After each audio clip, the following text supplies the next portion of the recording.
Aloha Kauai, here's our COVID-19 briefing from Team Kauai for Monday, November 30th.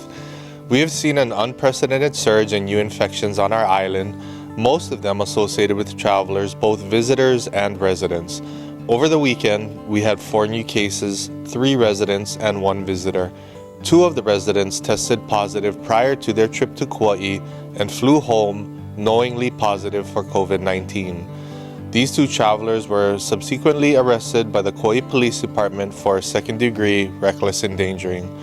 The Kauai Police Department and the National Guard are tracking approximately 1,500 individuals in travel-related quarantine. For additional information on our COVID cases, please visit kauai.gov/COVID-19. We know the topic of discussion this week is Rule 23, which Governor Ige approved last Friday and will go into effect on Wednesday, December 2nd. Rule 23 is a temporary moratorium on the Safe Travels program, meaning that starting Wednesday, all travelers to Kauai must quarantine for 14 days, regardless of whether you took a pre-travel test. The mandatory 14-day quarantine will apply to all travelers, including visitors and residents who are flying from the mainland and inter-island. Many are asking now that all incoming travelers are in quarantine, where can I stay? If you are a resident, you may fulfill your quarantine at home. You should isolate yourself from other household members as much as possible and avoid common areas. When you are around others in your household, please wear your mask. Visitors are also allowed to stay at a private residence so long as the property is not listed as a TVR, such as Airbnb or VRBO. As a reminder, per the governor's order, TVRs are prohibited to those in quarantine unless you are the listed property owner. Travelers can also stay in hotels and motels. However, during your quarantine period, you're not allowed to leave your hotel room. Any food and supplies you need while in quarantine must be delivered to you. Travelers also have the option of staying in an enhanced movement quarantine property, commonly referred to as resort bubbles. If you're staying in an approved resort bubble, you'll be able to leave your room and enjoy many of the amenities of the resort property while you're in quarantine, such as swim in the pool or take a walk around the property, so long as you don't leave the property. Approved resort bubbles include the Cliffs at Princeville, Hilton Garden Inn, Ko'akea, Kukui Ula, and Timbers. 3 other properties have their applications pending. The county's modified quarantine program remains in place for inter-island travelers, including critical infrastructure workers, essential medical travel, or other special circumstances. To apply for a modified quarantine, please visit www.kauai.gov/COVID-19 and click on the Modified Quarantine Request button at the top of the page. Trans-Pacific travelers seeking a modified quarantine request can go to the Attorney General's website at ag.hawaii.gov/travel exemption. We understand that a return to a mandatory quarantine will severely impact our visitor industry and those businesses that rely on our visitor industry. We have created many rules and guidelines over the course of the past 7 months, and this particular decision was the most difficult. Yes, we opted into the Safe Travels program back in October after our request to implement a mandatory post-travel test was denied. We also created a tier system in hopes of providing a baseline for us to make decisions moving forward. However, since that time, the number of COVID cases on the mainland has grown rapidly in a way that requires us to shift quickly. The 2-week trend of cases throughout the country has increased by over 43%. The West Coast is one of our strongest markets, and because of the raging case counts, the governors of Washington, Oregon, and California are all recommending against travel right now and have implemented a 14-day quarantine for incoming travelers into those states. In California alone, their case count has tripled in just 3 weeks' time. The governor of California has also recently ordered mandatory curfews for most of the counties throughout the state.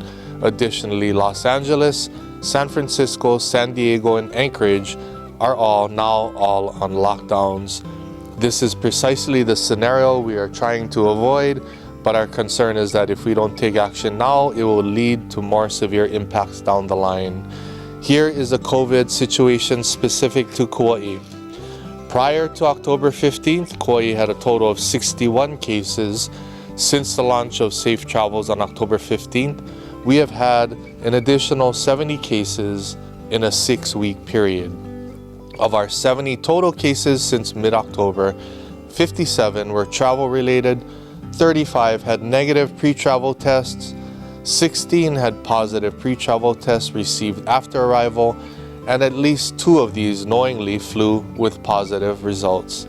Our preference has and continues to be implementing a mandatory post-travel test with a shorter quarantine period. However, that request was denied, and without that program, we had little choice but to take a temporary pause from the single pre-test travel program until the national incidence of disease is stabilized.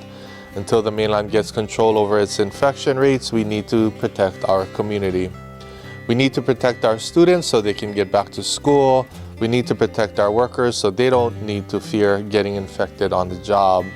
We need to protect our larger community so that we can enjoy the holiday season with as little risk as possible and with the fewest restrictions on activities. We know our healthcare industry has worked hard to build capacity in the event of a worst-case scenario, and while we have every confidence in our healthcare system, it would be unfair of us to push our doctors, nurses, and first responders to their maximum capacity. We want to avoid the level of disease and exhaustion that we're seeing in so many other states across the nation. With several vaccines close to being approved and distributed, we cannot allow our community to become sick now. While the economic impact of the quarantine is severe, the economic impact of sickness and a subsequent shutdown would be much worse. A healthy economy requires a healthy community. So we will continue to push the health and safety of our residents first and foremost. At any point, we can either offer stronger assurances with the Safe Travels program, or should the national outlook improve, we'll gladly revoke this moratorium. Kauai County, in partnership with the Hawaii State Department of Health, is providing free COVID-19 community testing at rotating sites every Sunday through the end of the year. These tests are available to all residents for free, including those who are uninsured. The next testing site will be this Sunday, December 6th, at the Brian J. Baptiste Sports Complex in Kauai, followed by December 13th at Hanapepe Stadium. Testing is available every Sunday from 9 a.m. to 3 p.m. through December 27th. Participants should register in advance at kauai.gov/test. Please bring your registration confirmation and an ID to the testing site. Test results are expected in 3 to 5 days. Save at least 15 minutes of wait time by pre-registering at kauai.gov/test. However, if you are experiencing symptoms and have health insurance, please contact your physician immediately. Do not wait for surge testing to be tested. There are still several food distribution programs underway on our island. The State Department of Education's Grab and Go School Meals program runs weekdays through Friday, December 18th. The program provides free meals to children ages 18 and younger. 1 lunch per child is provided. Please call your local school for serving times. The county and the 2 Kauai food banks are conducting the Kupa'a Kauai food distributions every week to the end of the year for food insecure individuals and families. Households can pick up food once per week but must pre-register. Registration starts on Saturdays for the next week, and you're asked to register at least 48 hours before the distribution. Please be sure your email is correct. To register or for distribution times and locations, please visit kauai.gov/COVID-19 and click on the green button that says Food Distribution. Finally, today we want to say mahalo to all of you for celebrating your Thanksgiving responsibly. KPD reports that it was a quiet weekend on Kauai, which indicates that people avoided large gatherings and were respectful of the rules. Thank you all for the continued sacrifices you make.